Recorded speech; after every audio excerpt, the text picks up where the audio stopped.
Frontlines. A slow, clunky, mind-numbingly dull form of content one may find in Final Fantasy XIV.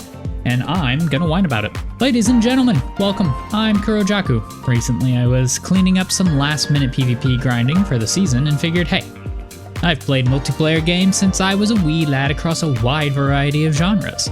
So why don't I break down everything right and, more importantly, everything wrong with PvP in Final Fantasy XIV. Like and subscribe for more ranting and raving, and feel free to join me in the comments. Now, before I get into the aggressive hostility that I feel towards a certain game mode, let's go over the particulars that all of PvP falls under. PvP, or player versus player for those of you uninformed, uses a unique set of rules from the rest of Eorzea. Instead of your usual job kits of a few dozen skills, most jobs are limited to a small handful of PvP exclusive skills.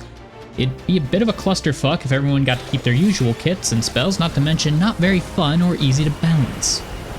Many of these special skills, while looking much like their similar counterparts in PvE, behave very differently or even add entire new job mechanics. A very welcome thing, as your usual job gauges no longer function in PvP. The best way to view and set up these PvP skills is to visit the Wolves' Den, a PvP hub of sorts, which we will talk more about later. I'm no expert on all the jobs, and quite frankly, that's not the point of this video, but I will say this. The ones that I have played have simple yet quite fun kits that tend to have a few built-in synergies or combos. Easy enough to mash buttons with, but just enough complexity to truly master your job if you work hard enough. But how do we even access PvP, you may ask? This is an MMO after all. Is there a painfully long grind to sit through like Black Desert? Or countless hours of build crafting just to have your whole setup nerfed next patch like in Elder Scrolls Online?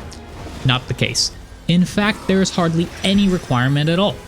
Any job at level 30 or higher and with a job stone can play, and there's no stakes or punishment for losing. Genuinely, this is one of the most new player-friendly and approachable PvP systems I've seen in, well, any MMO for that matter. But that's far too much positivity for this video. It's time we talk about Frontlines. Yay! I love Frontlines. So I'm going to break down all my frustrations with Frontlines into three main points. The first of which being just how little impact you, as an individual, actually have on the outcome of a match. To put this into perspective, when you play a 1 versus 1 game like chess or some such, you are in direct control of 100% of your actions and 50% of the game state as a whole. Such is the nature of playing another human, but you kind of get my point here. You control the white pieces on the board while the opponent controls the black, or vice versa. Whether you win or lose is entirely on you, for better or for worse. Now, let's suppose it's a team game with a small group format. Say 5 versus 5 like Overwatch, because it's been on my mind recently. You now only control 20% of your team directly, and 10% of the match as a whole, just to kind of keep this analogy going. It's not exactly that cut and dry, especially when team play and varying roles are involved, but for the sake of argument, this is enough to get the point across. One great player can make up for 4 mediocre ones and potentially make decisions that entirely swing a game. Not every game, perhaps. There will be those ones that are out of your control. But on average, you should win as often as you lose, if not more, assuming you're playing with others around your skill level. Now let's keep all these same numbers in mind and apply it to Frontlines, where you are not one man among 5, but among 24 players in total on your team, meaning you are about 4.2% of the entire team. Yes, I did the math just to make sure. But now let's make this problem even worse. You see, Frontline is not 2 teams of 24, but 3 teams of 24, making you a meaningless 1.4% of all players in any given lobby. I lay it out in this way just to show you how little you truly matter to the outcome of a single match.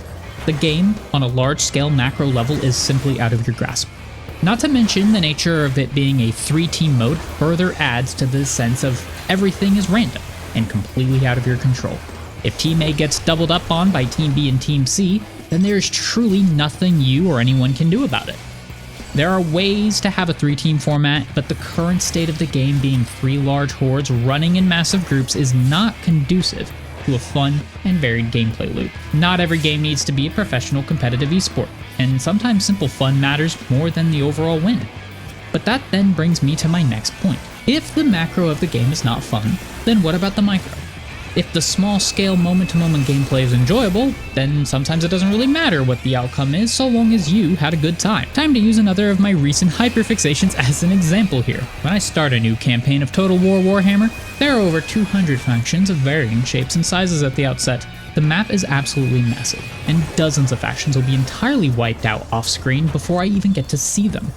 But it's the moment-to-moment gameplay that keeps me hooked. It's truly none of my concern if the Chinese are being shish kebab by stunties on the other half of the continent, because I'm over here harassing the French in my little corner of the world. Perhaps in the long run, these small folk will snowball and be a nuisance to my plans of world domination, but even then, it does not devalue these smaller conquests in the moment. Back to Frontlines, the gameplay is fucking horrid. First off, the devs decided to make everyone an absolute unit of a tank. The amount of times myself and some other random DPS end up meeting up at an objective far, far away from the typical horde of players, proceed to unload our respective combos on each other in an exciting battle of strength and skill, using every cooldown and utility at our disposal, only to... Both of us have barely even really taken a scratch, and we just use a pot and stare awkwardly into each other's eyes longingly as we await our cooldowns to repeat this entire goddamn process several times to no avail. This is less of a duel and more of a stalling tactic. I can't exactly leave and let him have the point for free, but neither can he. So we may as well sit here and play checkers or some such and trade blows, shake hands, whatever bros do in their alone time. And whoever's team happens to arrive first will murder the other unfortunate lemming and take the objective.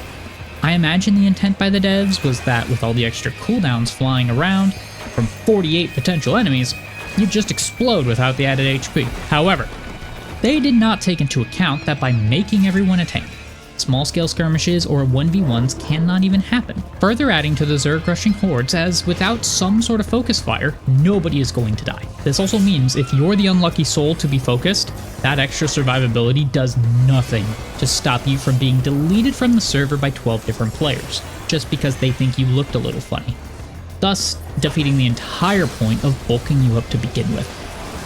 So, the macro sucks, the micro sucks, but as long as it doesn't drag on for too long and feel like a complete waste of my time, then surely it's not that bad, right? Yeah, no, go fuck yourself. These matches are 20, 30 minutes long and just so happen to be on the receiving end of a double-ended ass whooping, and all you can really do is wait for the inevitable as you waste away your finite hours on this earth. If it seems like I sound bitter, that's because I am. The game is just too slow. The map is massive. The players move at a snail's pace, it feels. Even with the ability to mount while moving that we got back in 7.2, it's still a crawl getting around the map. And to make matters far worse, the gameplay itself directly encourages playing like a bit of a coward. To bring back up the issues about Team 3 formats, combined with everyone being forced to move in a giant mass of flesh, this results in an awkward situation where you do not want to be the team that engaged first. For example, if Team A and Team B get into a tussle, spending valuable cooldowns and resources on each other, then the more passive and careful Team C is free to crash into the rear of either opponent, let's say Team B in this situation, without too much of a struggle, forcing them to get pinched in a 2v1 before cleaning up Team A, who also happen to be low on cooldowns. Add on to that the Battle High system, which rewards players' kills and assists with added damage and HP, but strips away half of your battle high on death. And now you have the perfect recipe for a slow, boring pokefest where nobody really wants to hard engage without the most blatant of openings. That's not even mentioning some maps, the fucking Icebreak one in particular, where the objective is literally, and I'm not even kidding, wail on a stationary block of HP for points. This isn't even PvP anymore, it's a parse dummy with unruly neighbors. Hopefully by this point it is clear why I despise Frontlines. Note, I do not say PvP, but Frontlines in particular. Allow me to introduce you to the exact opposite of everything Frontlines is. Crystalline Conflict. This is a 5v5 small-scale PvP mode where two teams fight over a single moving objective along a track. Sort of like a reverse tug-of-war. Push the crystal to the opponent's spawn and you win. Or, when time runs out, whoever made the most progress is the victor, assuming that the trailing team is not in possession of the crystal at the time, thus triggering overtime until they either take the lead or are cleared off the point. If you think this sounds word for word like the push mode from Overwatch, that's because it is. It is literally the push mode from Overwatch, but with less e-dating and Maugas running amok. Anyways, we can push that to the side for now, and no, I will not be apologizing for the pun. Crystalline Conflict is a genuinely good fun in all the ways Frontline is not. 2 small teams means I get to have a fair bit of control over the outcome. Being good at the game actually turns into wins, who'da fucking thunk? To make it even better, there's not really an issue with getting snowballed and run over, as there's no win more mechanic like Battle High. I vividly remember a match even where my team and I were getting thoroughly whooped. I'm talking a belt to ass beat down. And yet somehow, by some miracle, we managed to win our first team fight with the crystal on our doorstep at 99.6% progress. I remember that clearly. We then proceeded to push the crystal all the way to the opponent's spawn, in overtime mind you, and somehow pull a win out of our freshly reddened cheeks. Genuinely one of the most fun experiences I've had playing 14, much less the PvP in particular.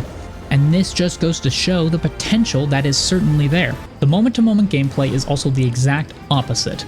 Nobody has those ridiculous buffs, so players actually get punished and die for overextending, and knowing how to land your burst combo makes a real difference. Tanks get to be tanks, supports get to be supports, and DPS get to murder each other while everyone else does the important bits. It is so much fun, in fact, that it doesn't even need to be a short, quick match, yet it is in fact a very short, quick match. Most are done in under 10 minutes, sometimes even less. So even in those occasional beatdown kind of games, at least you aren't being held hostage in Run Back Simulator for 30 goddamn minutes. Really, the only complaint I have is the odd choice of limiting text chat to some Wizard 101 ass preset option bullshit. Oh, and the bizarre way that competitive is handled? Well, let's be honest here. If you are treating Final Fantasy Push Edition like an esport, you have other problems to worry about. Now, there is one more PvP mode called Rival Wings. I will not be touching much on Rival Wings, mostly because I myself have not touched much on Rival Wings. Why have you not touched much on Rival Wings, you may ask? Well, the answer is, it's fucking closed.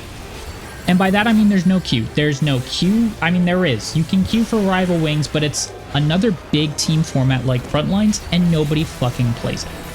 So I don't really have a good general experience to explain how I feel about the mode or its balance as a whole. There are the occasional event held by players to host Rival Wing nights.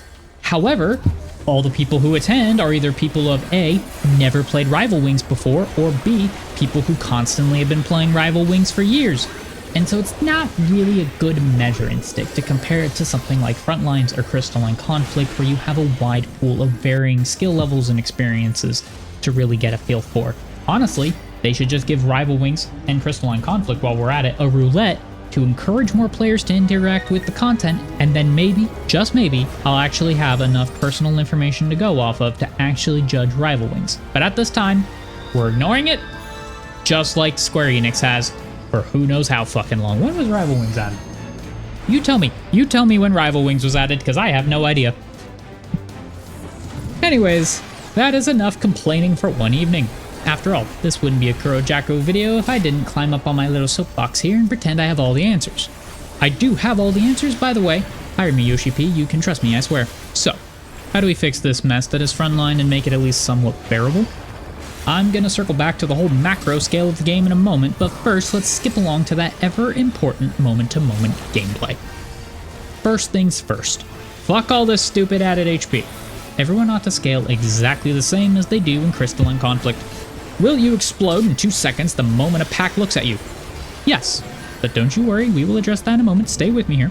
Squishing people up should allow those 1v1 or even 1v2 or 1v3 or 1vx fights being possible and actually exciting. Playing the lone wolf sneaking around taking duels suddenly becomes a legitimate playstyle. To further encourage this, let's increase the spawn rate of objectives around the map. Sure, one team can continue to run in one giant crowd, but with multiple objectives spawning more frequently, said giant horde will fall behind and be unable to contest multiple points of interest at once. This would then encourage smaller scale skirmishes dotted across the map, rather than one big red, yellow, and blue clusterfuck right in the middle. We can even add to this by speeding up capture timers and adjusting the different objectives on each map. Perhaps the tomes on Seal Rock reaches a max cap speed with 4 players touching the point at the same time, leading to packs of 4 to 8 players likely running around to contest and claim points while having spare players protect them. And the very nature of being recapped would also demand they need to be protected. Meanwhile, as contrast, the OVOs in Mongolia can be grabbed by only 1 player at a time, and remain secured with no need to look after them afterwards, thus creating a much more scattered, fast-paced map with a lot of small skirmishes all about. Seems a bit more lore accurate too when you think about it. We can of course extend this line of thinking to all of the modes, giving them much more flavor than they do have now. The recent Dawn Trail map could even have scaling player count caps for the different size of zones. Maybe the triangles only need a single player per zone, a square needs 2, and a penta needs 3, creating varied group sizes and teamfight variety as the game progresses. That one really annoying one with all the lasers that they recently added, that one will still become a clusterfuck in the middle of the map, but honestly, we may as well have one, right? Right. Faster objective spawns also means faster points and faster games. Personally, I'd also remove point loss on death and increase player movement speed and mount speed attached just to really speed up the pace and ensure a game doesn't drag on longer than 15 to 20 minutes. And a total beatdown should be over in 10 or so. And of course, the dreaded Battleheim. If it was up to me, I'd remove it entirely. But fine, if we must have it, then it's going to be a damage buff only, and putting a target on your back to get exploded. A well-timed sneak attack or a few misplays on their part is all it will take to win a 1v1 against the Battle High 5 player. All of these changes also solve the other two major problems I have with Frontline. The games are shorter, player time is respected more. Individuals, while still a small part of a greater whole, have a larger impact by being able to win a few small battles and swing the overall war. Even the issue of one team playing like a passive third party gets resolved, since without two single entities to lurk around and pinch, instead those armies are divided into small scattered parties with no one singular point to attack. Sure, a massive Zerg will still be a juggernaut in one small corner of the map, but they will likely never secure enough objectives to win any meaningful way. There's a bit more I could say on the subject, but I will leave it off there. Job balancing is its own discussion that I'm personally just not qualified to talk about at the moment. PvP rewards as well could use some touching up, but perhaps I'll come back to that when we have our little talk about 14's reward structure issues on their own. In the meantime, thank you for sitting with me, and please feel free to give your thoughts down below. Keep it civil, mind you. This is a PvP video, but that does not mean that is a PvP zone. Yet. Anyways, if you are going to tear into each other, at least like and subscribe before you do, so that those of you who managed to survive can come on back for our next little discussion. Until next time.